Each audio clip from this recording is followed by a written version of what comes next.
¿Cómo están, amigos? Bienvenidos a la multiplataforma de comunicaciones del Colegio de Contadores Públicos de Lima, el único.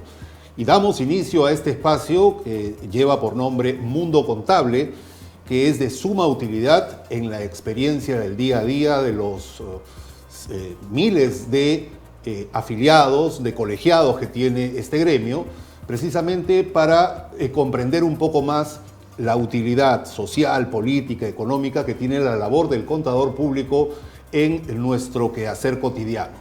Y una buena manera de inaugurar este espacio para todos ustedes es hacerlo con el contador público colegiado Raúl Saldarriaga. Bienvenido. Gracias. Él es director de normas legales y tributarias del colegio, así que vamos a tocar el tema del control del Estado.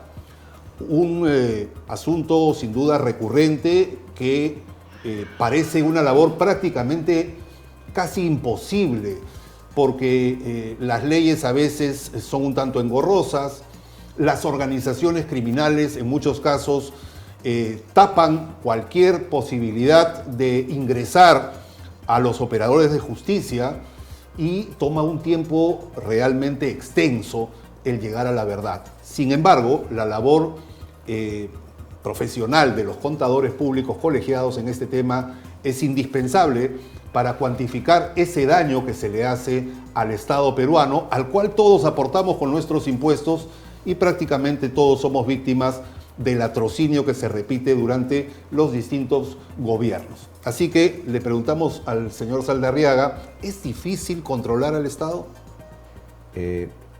No es difícil controlar el Estado.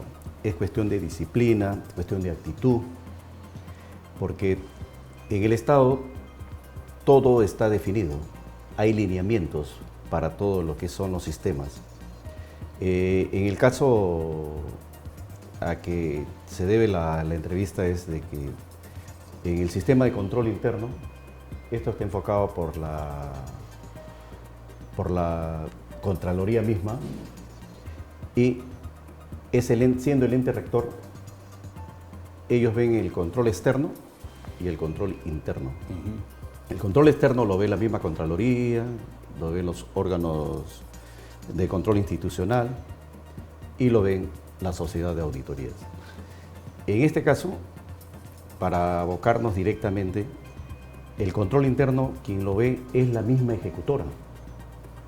Vale decir de que en el gobierno regionales son los presidentes regionales, los municipales son los alcaldes, tanto provincial como distrital, y en los gobiernos nacionales vienen a ser pues los mismos ministros o los directores ejecutivos de cada ejecutora.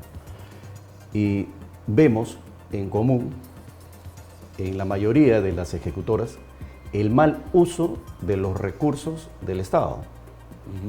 En los pueblos de nuestro país, donde más se acarrea este tipo de acciones, porque la Contraloría no tiene ese acceso, porque el presidente regional es el rey de su sitio, el alcalde igual hace uso y abuso. O sea, el gato de despensero, yo pongo a quién me va a controlar.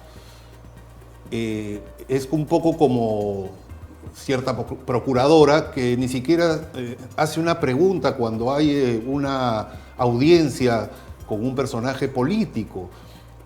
¿La ley está dada realmente como para que haya un control o para que el amiguismo favorezca, por ejemplo, a un alcalde provinciano que ya sabe que tiene todo bajo control? Claro. Eso es, lo que estás expresando es en función de los procedimientos y los procesos a que se debe llevar y cómo se debe llevar y deben estar regulados. Eso en ese caso se está transgrediendo la ética del funcionario público. No se actúa con la idoneidad correspondiente. A lo que me refería con los gobiernos regionales de que, por ejemplo, un presidente regional manda a su hijo con una camioneta del Estado. Manda a su esposa al gimnasio con la camioneta del Estado y todavía con personal de seguridad. Mal uso de los bienes, peculado de bienes. ¿Alguien dice algo? No. El pueblo tampoco, porque el pueblo, de cierto modo, o está trabajando o recibe alguna prebenda. Por lo tanto, nadie dice nada, nadie se entera, hacen uso del vehículo, consumen combustible, desgastan la maquinaria. O la misma caja chica para los almuerzos también, ¿no? Y ojo que no hace mucho que ha pasado algo de eso, ¿no es cierto? De que cómo puede ser posible que un almuerzo te cobre 480 y tantos soles cuando ese señor gana un sueldo. ¿Por qué tenemos que pagarle, digamos en este caso, ese tipo de viáticos? ¿No? ¿Por qué tenemos que pagarle la comida, el refrigerio? Si él normalmente, como cualquier trabajador, van y compran su almuerzo o traen su almuerzo, pero no. Este tema, por dar un ejemplo, pasa a la fiscalía tiene un equipo especializado que cuantifica el daño que se le ha hecho al Estado. A ver, vamos por partes. Lo de la fiscalía es ya cuando se connota el dolo. Cuando se implemente el sistema de control interno, como lo decía, el sistema de control interno, quien debe implementarlo es la autoridad máxima, sea el presidente regional, el alcalde, los directores ejecutivos, los ministros.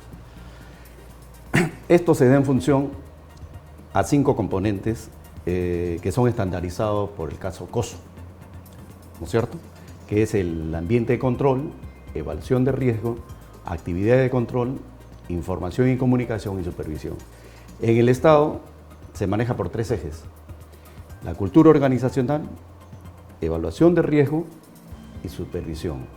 En la cultura organizacional se juntan los 2 componentes de ambiente de control y información y comunicación. ¿Qué nos dice eso? Que dentro de eso se debe de conocer si es que existen conductas de ética, si la institución conoce la misión y la visión, si tiene reglamento interno de trabajo, si tiene aprobado su reglamento de contrataciones, si tiene aprobado el plan anual de contrataciones, el MOF, el ROF, el MOP, todos los documentos de gestión que toda institución debe tener, en este caso, para contratar al personal idóneo. No hace mucho, y sabemos de que en la época de pandemia, no se han podido contratar oportunamente lo que se necesitaba: el oxígeno, las mascarillas, atender el primer nivel de atención, el nivel preventivo. ¿Por qué? Nosotros tenemos el dinero, mas no podíamos comprarlo. ¿Por qué? Porque tienes a un personal que no es capacitado para eso.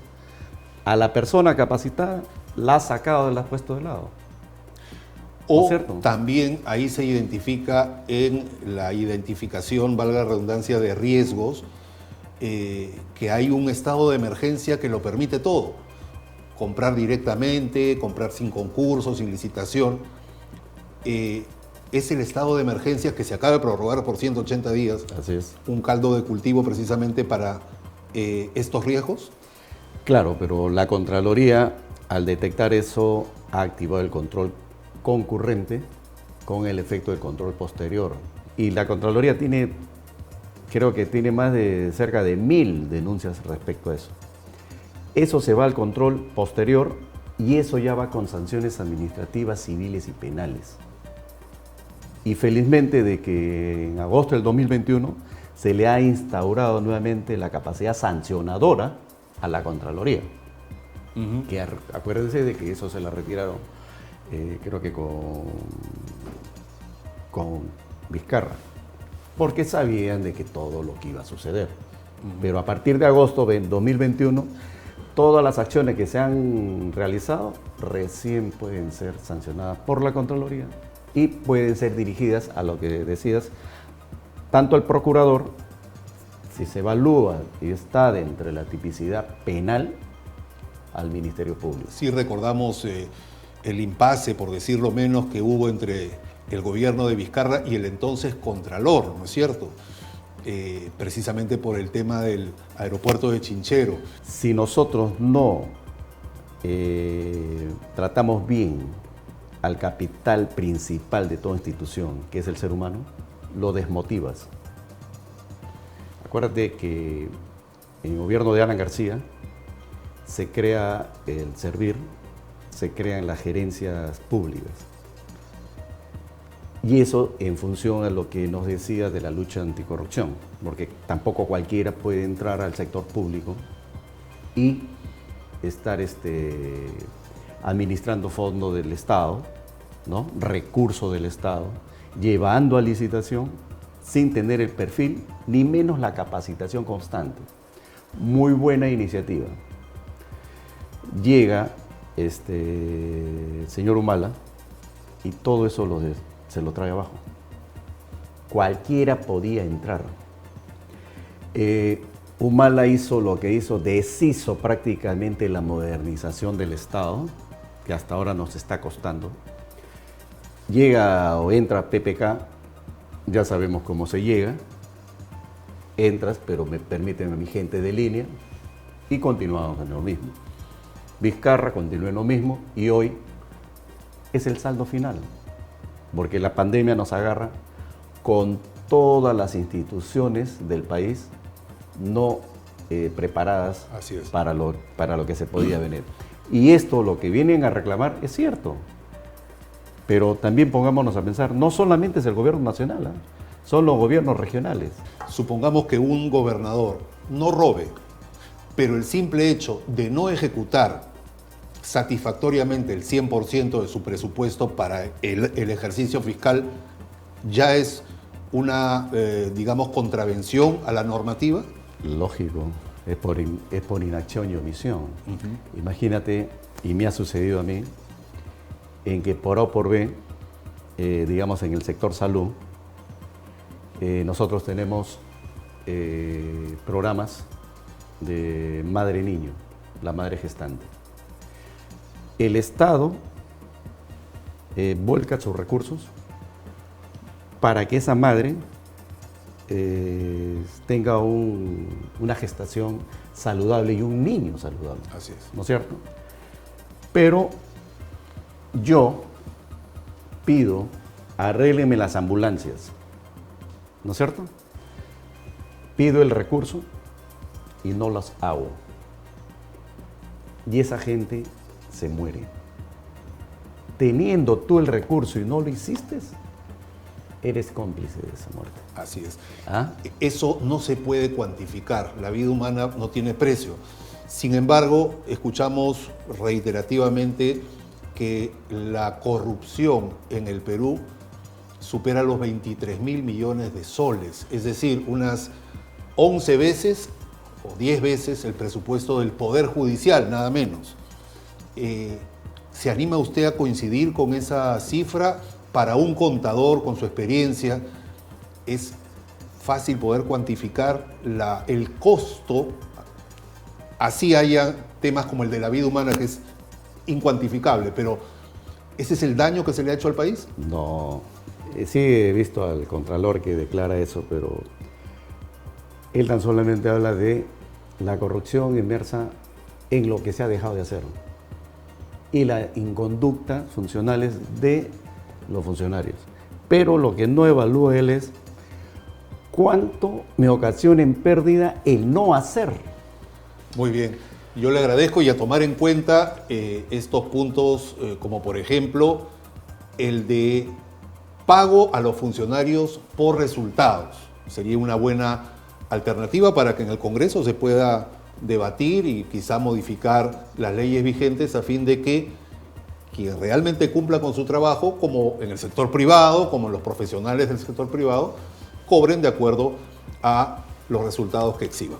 Le agradezco, ha sido un gusto, probablemente lo volvamos a invitar a tocar estos temas que son realmente importantes en el día a día, en el quehacer político de nuestra realidad. Muchísimas gracias nuevamente al señor Raúl Saldarriaga, contador público colegiado, aquí en Mundo Contable, en esta primera edición a través de la multiplataforma del Colegio de Contadores Públicos de Lima, el único. Nos vemos en un siguiente programa.